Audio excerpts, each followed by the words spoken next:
This brain exercise will strengthen your memory and may also harm it. Memory can be tricky. We assume that we will remember much more than we actually do.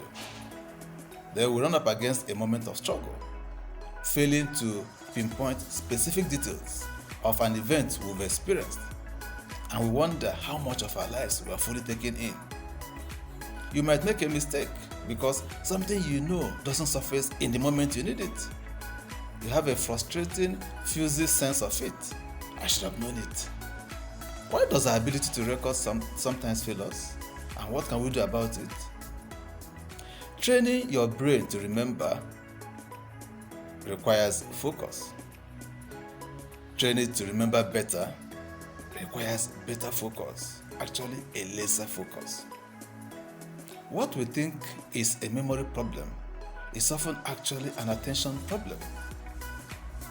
Neuroscientists and psychologists who studied attention have found out that there are 3 critical things you must do to successfully remember something. The first one is rehearsal.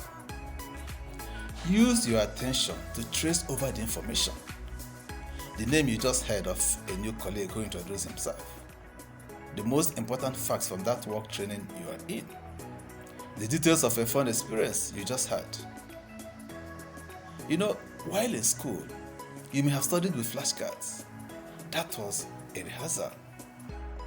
When you review the nuances of a joyful moment, such as a family wedding, for instance, the toast, the taste of the cake, the dance of the bride and groom, or even a painful one like the death of a loved one, these are all rehearsals.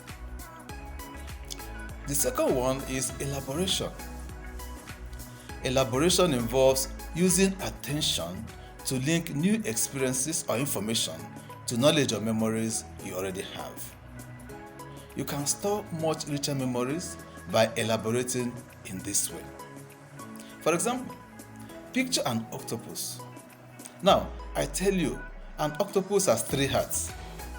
If you didn't already know that, you're hearing it now.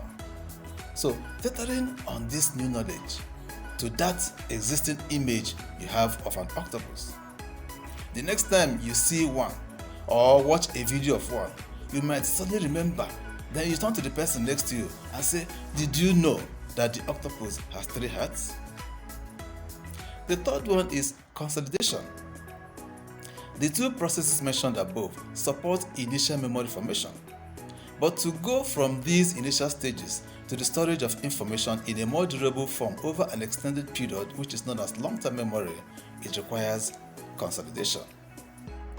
This involves forming connections between specific sets of neurons that code elements of the memory by replaying the targeted brain activity. Repeated replays solidify the long-term memory trace. Being too task-focused can harm our memory and creativity. Let's say you entered the grocery store.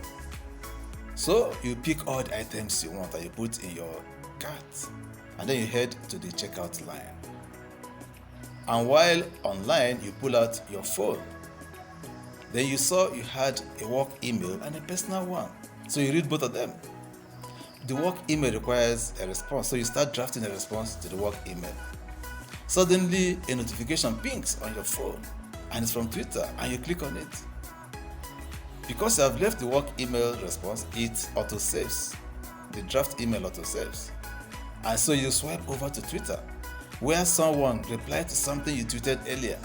So you want to be supportive, so you retweet it. As you're doing that, a news article catches your eye on Twitter and you tap it.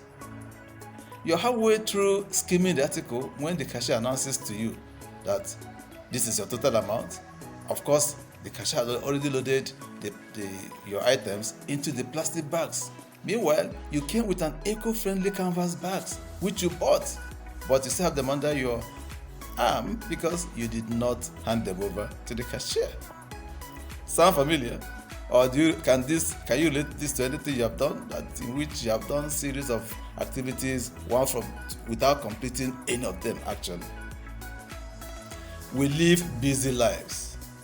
So the urge to place and pack as much information as possible into every pocket of time is very intense.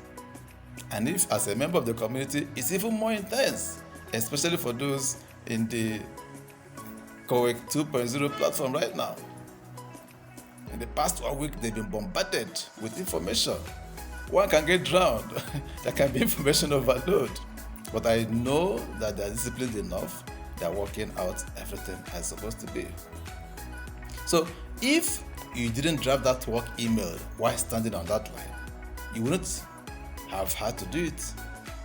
Maybe you would have had to do it much later when you could have been doing something else. And this downtime has another important benefit too.